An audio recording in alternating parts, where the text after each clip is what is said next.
Ladies and gentlemen, you are watching yet another episode of Eric Lima Shenanigans of 1977. Forget the top tier list, top 5, top 10, top 50, top 20, where our host brings you all his personal top favorites from every form of pop culture in top of the shenanigan charts. And here's the lad that will bring you all those top shenanigans, Eric M. Lima.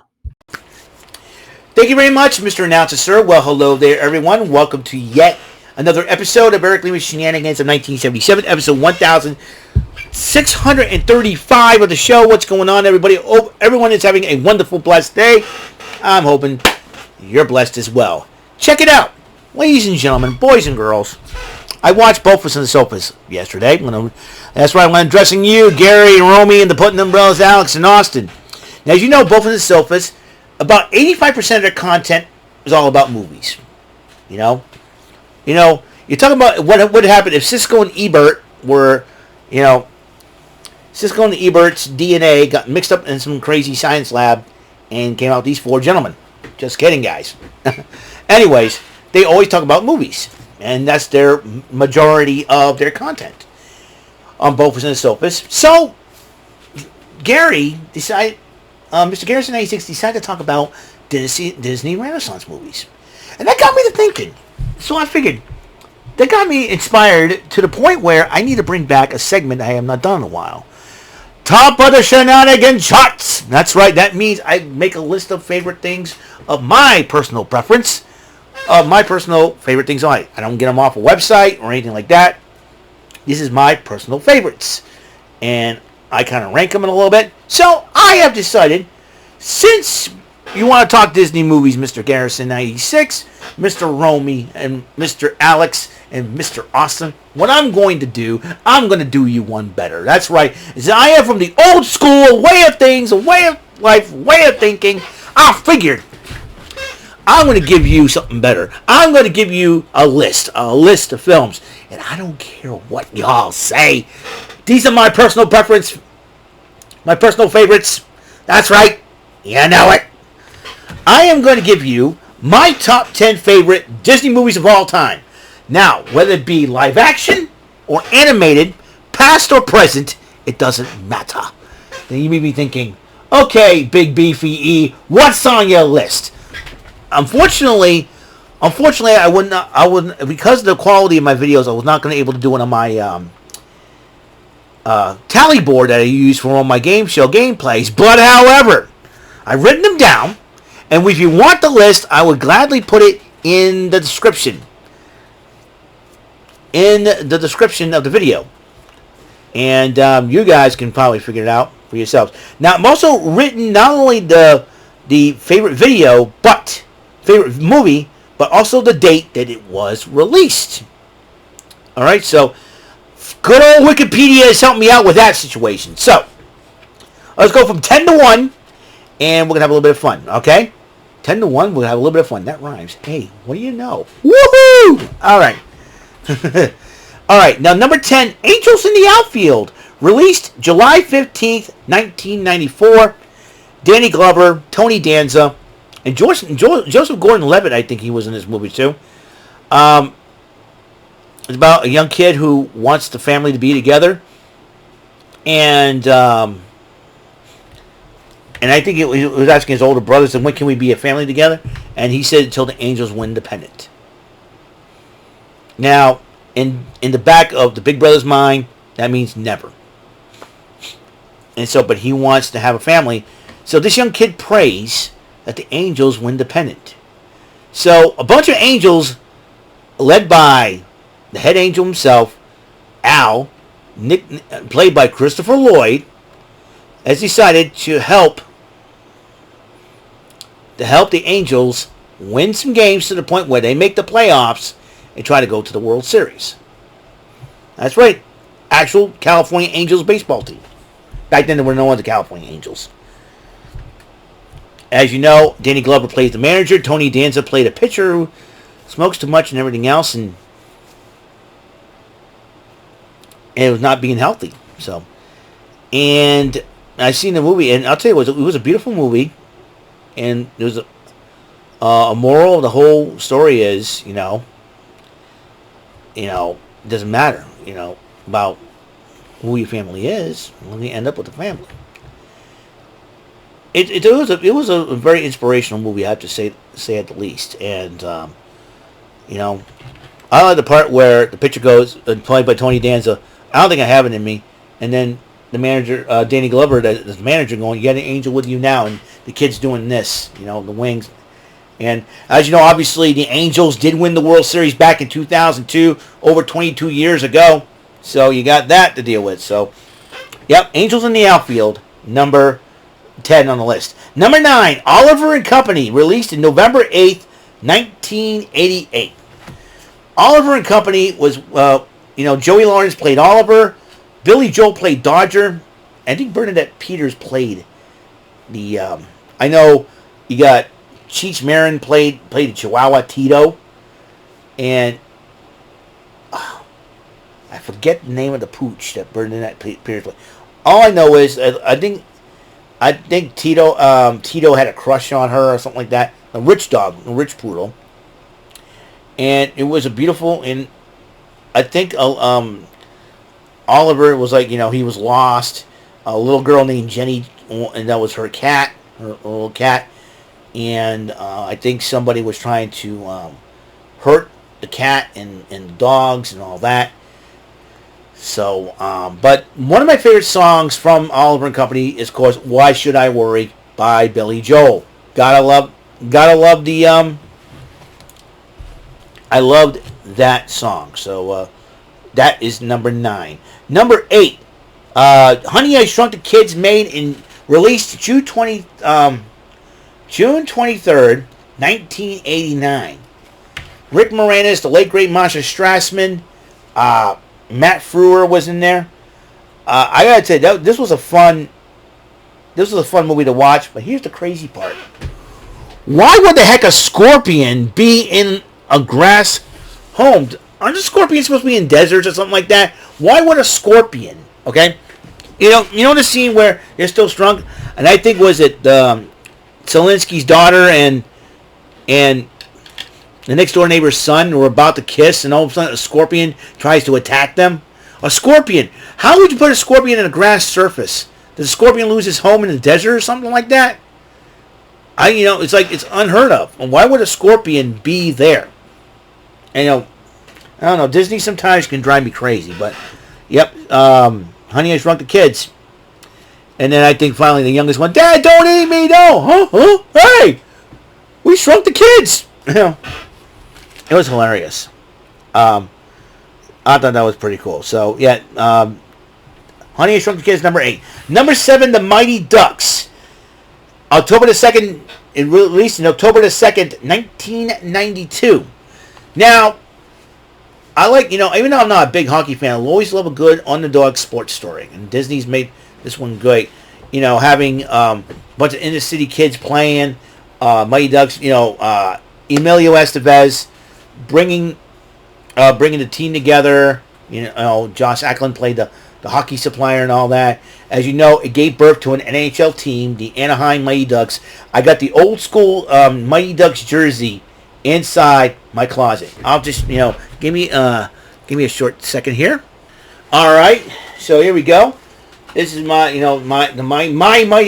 Mighty Ducks jersey. Even though I'm a Bruins fan, always will support the Bruins, but I always loved the jersey, the Mighty Ducks jersey. Yeah, a little stain on it, they can't wash it. So, anyways, don't want anything to happen to it. Yep, this is my Mighty Ducks jersey that led to a team, and I got my name on the back with my favorite number, 77, because the year I was born. My pastor thought, Ray Bork and all. So, yep, I've always been a Mighty Ducks. I've always liked the Mighty Ducks logo. I thought it was a cool logo and everything else when they became the Anaheim Mighty Ducks. Alright, so expect me to wear that jersey somehow throughout the winter and throughout the fall, because the weather will get a little cooler as we go along here. So, yep, Mighty Ducks at number 7. Number 6, The Santa Claus, November the 11th, 1994. Me and my dad, we had the honor of seeing this movie at the Silver City Galleria Regal Cinemas before back in the day when it first came out, my dad and I, we were thinking, what movie do you want to see? I said, well, we'll see Santa Claus with Tim Allen. This was a funny movie. I love the fact that Tim Allen had to become Santa Claus, which is hilarious in itself. And, Tim Allen, acting legend indeed. And me and my dad thought it was a good movie. Funny movie as all get out. And, it was at the Silver City Galleria before, this is what back in the day, before when the Silver City Galleria was the Cat's Meow in the 90s. If you want to know what the Silver City Galleria, it was a mall in Taunton, Mass. It was a mall in the 90s. I'm going to say that, and it was a mall in the 90s, best mall ever, and I was really excited about watching Santa Claus. I think that's why I first saw the Darkstalkers arcade game back in 1994. I do believe so. I thought it was super cool. All right, number 5, The Jungle Book, October the 8th, 1967. Fun movie. My favorite part was when King Louie asked Mowgli how to make fire and ended up in a song. It was one of my favorite songs. I Want to Be Like You. That was another one of my favorite songs from the Disney song. I want to be like you. Oopie-doobie-doo. Hey, learn to be. Want someone like me. And they had that little monkey trying to upstage King Louie. He's like, and then King Louie is the first one to do the beatbox.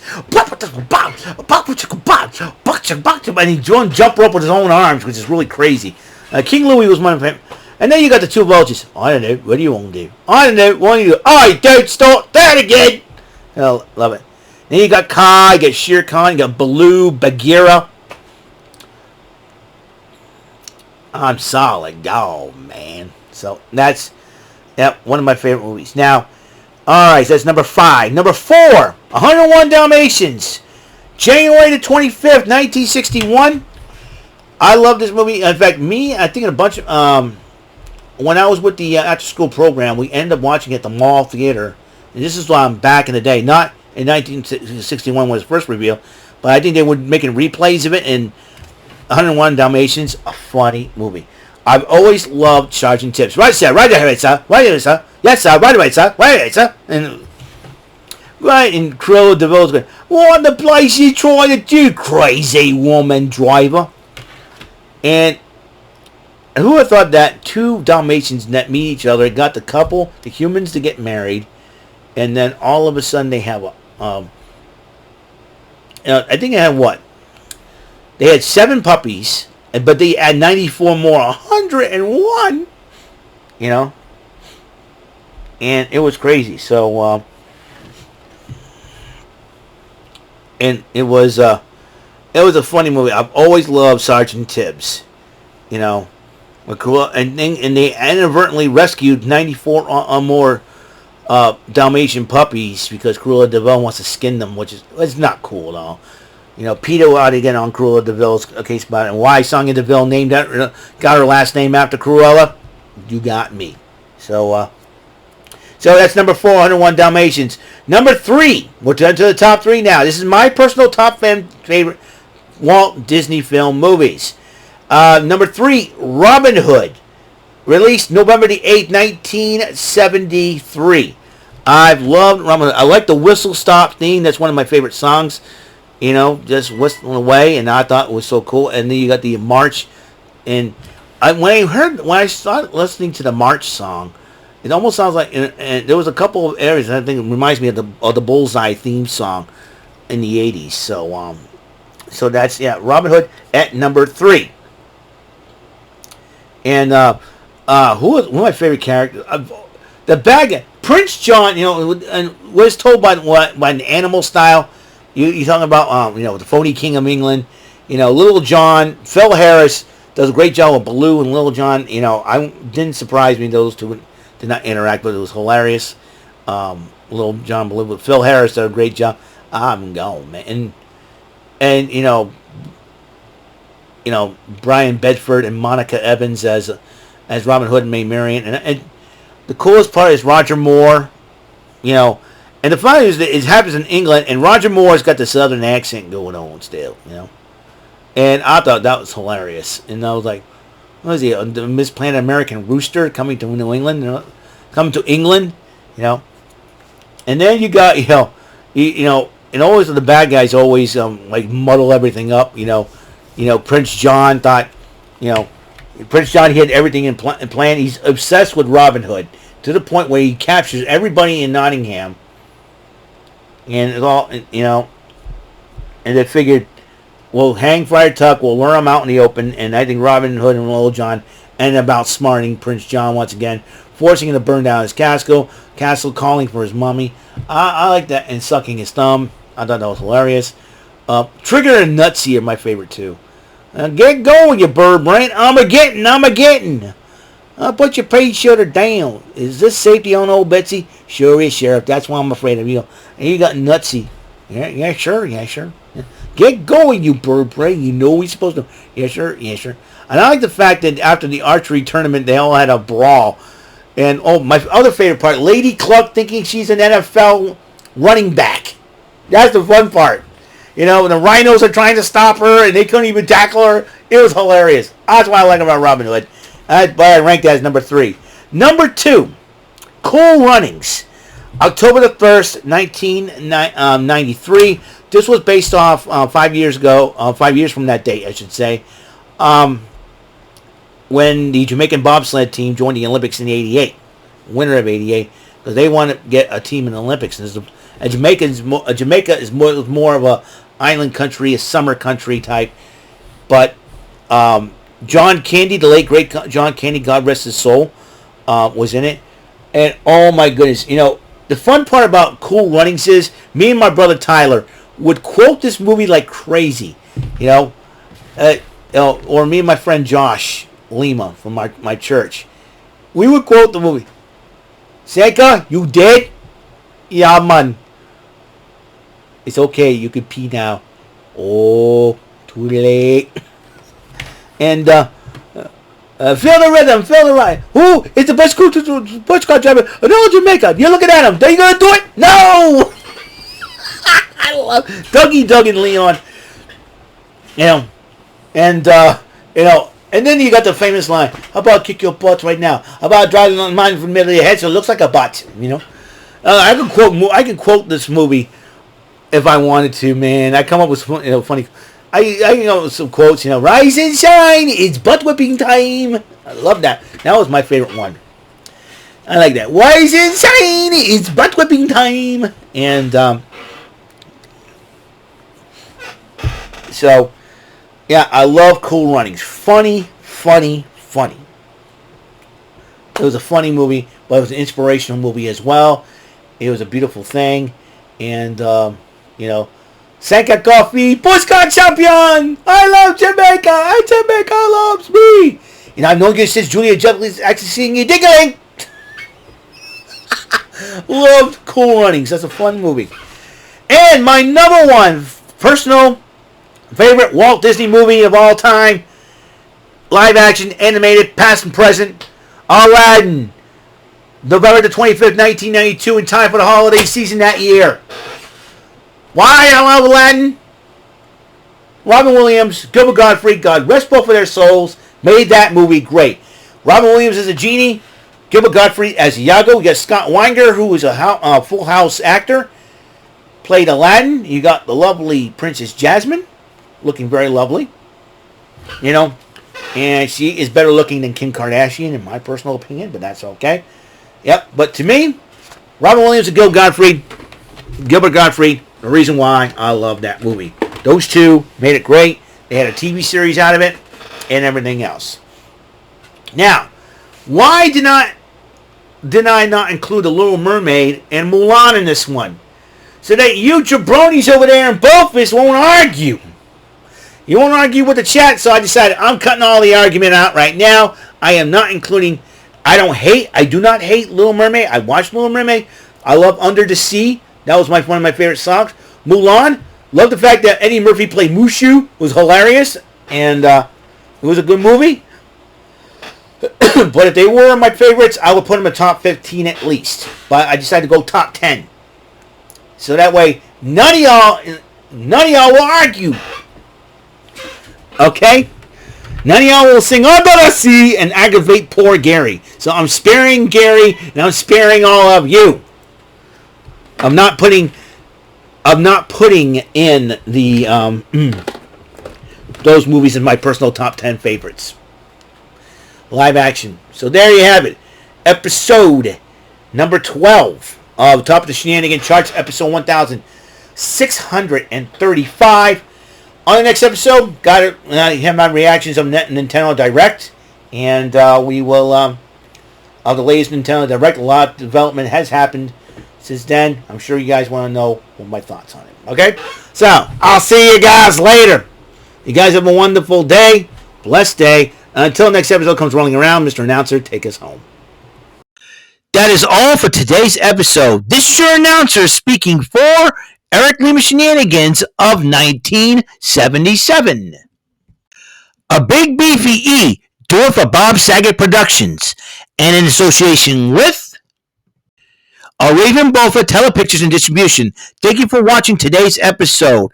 Tune in next time for another episode of Eric Lima Shenanigans of 1977. Goodbye for now.